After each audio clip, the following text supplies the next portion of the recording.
It's windy.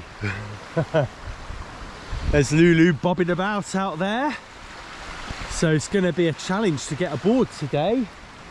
It's roughly 10-mile-an-hour winds, but the thing to watch for today is 20 to 25, 26-mile-an-hour gusts. The wind is coming from over the southwest, a little bit more westerly than southwesterly, so it's a real classic Lake Bala wind. Yeah, it's about 6 miles an hour now. There we go, down there, yeah. So it's almost straight up the lake. There's 10. Ooh, 14, nearly 15 there. So, yeah, it's windy and it's not going to get any calmer. Maybe I think this afternoon, maybe a little bit of respite, but not a lot. So today it's all about sailing. I've got a few things I want to do today, but other than sail, a few little surprises. But we'll have to see how the day goes. We're going to do the day topsy-turvy today. We're going to get out and sail, and we'll do some projects either on the boat or you know, lunch after lunch. Bags are looped together and then tied off on the halyard there, and the batteries in under here. If the worst were to happen, you know, the boat is a lot easier to find than even an orange bag. They do have my car keys and certain essentials in there, so don't want to lose those, otherwise I won't be able to get home. So let's get this camera switched off, and let's get out to Lulu, and let's get aboard her. Well, that was fun.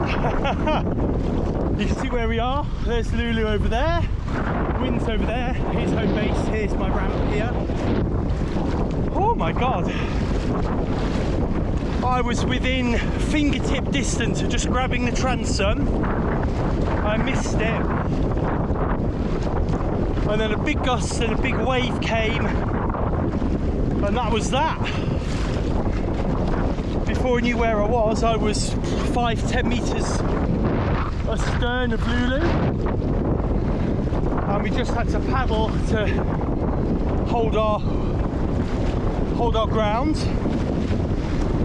Crikey, so I think the lesson to learn here is a paddle is not the best way to get aboard your boat in this sort of weather. We need oars.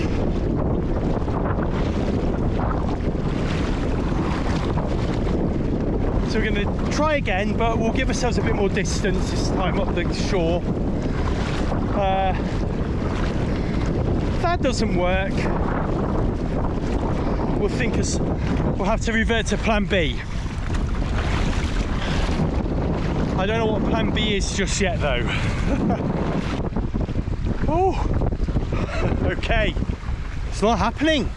So the second time I went right up there, about a good 30-40 meters, so I was actually, you know, past this black boat here, and I literally can't use the paddle on the port side, because as soon as I do that, the boat just points away from the wind, it catches the wind.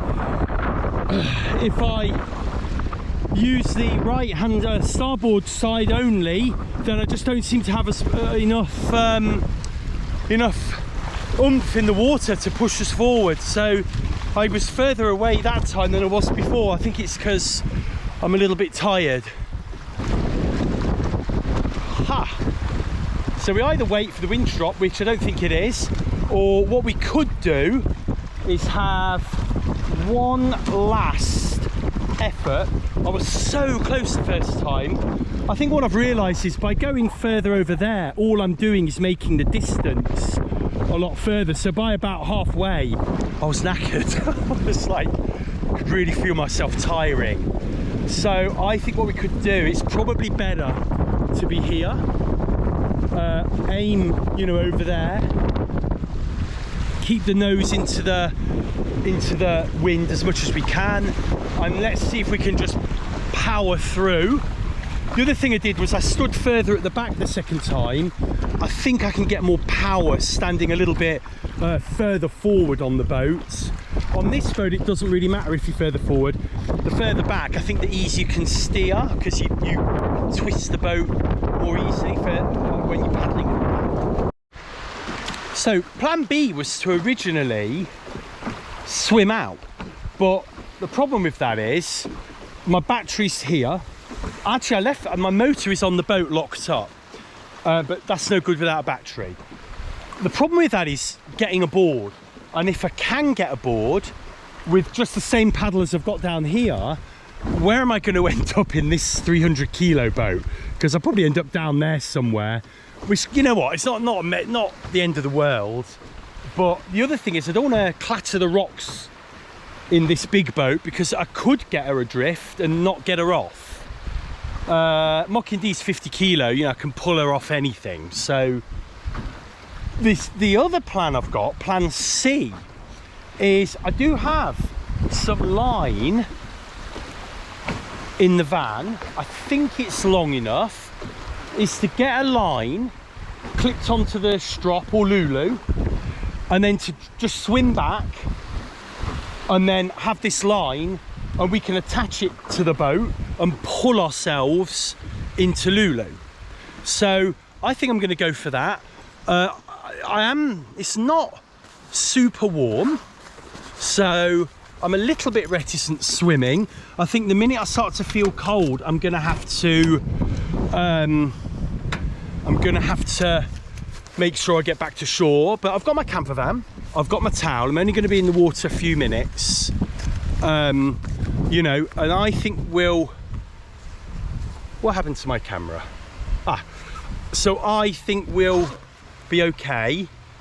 I don't think I need my life vest, because I think it will just hamper me.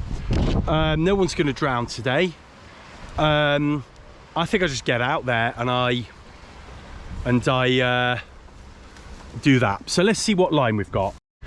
So I've got enough line. It's a case of which line I use, and maybe I'll have to tie them together.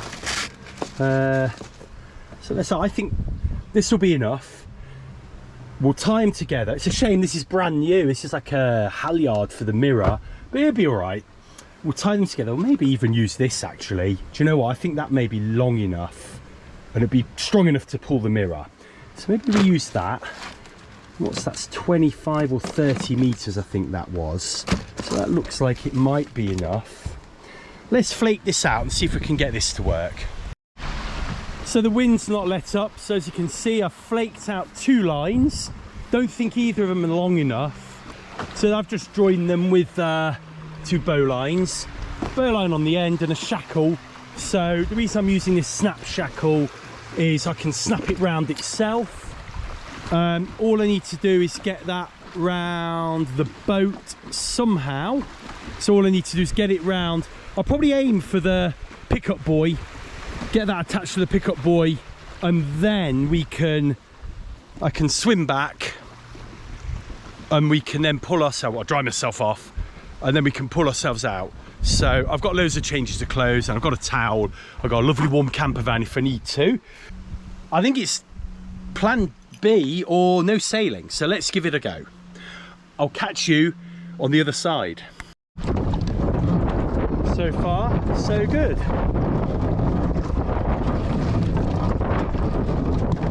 See the shore over there, we're making progress.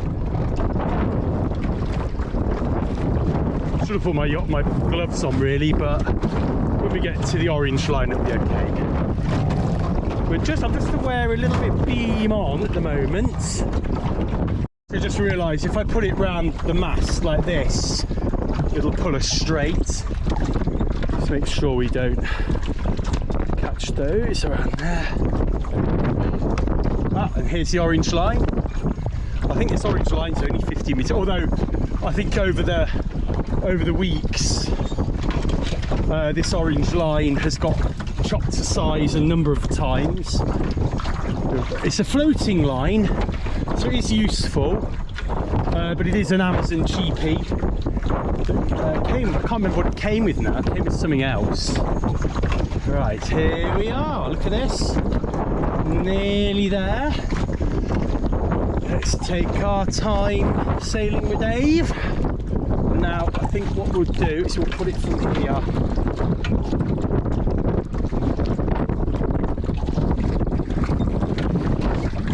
And there we go. Now, what we need to now do is find this line, because this is my normal mooring line, and get ourselves clipped on. I'm going to need 2 hands for that.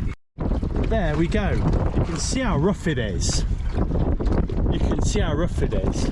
Now that, whoa, look at that. Whoa. Now that line is a bit longer than normal, so I've got to undo it a little bit. So I just need to pull myself up to get rid of this orange line. I'm going to switch the camera off now because I need both hands. And I shall see you when I'm on the boat, all being well. We shall sail today. We've boarded Lulu. I've actually just been using the cloth I've got on Mochyn to get rid of some of that water. I don't know where all that water came from. I've just checked everything's watertight, but I think it was just purely from just the splash and whatnot we were getting. Anyway, we are on. Let's get that bag secured just so we know it's not going to come off, because I don't want to learn the hard way again. Right, let's get Lulu rigged up and let's go sailing.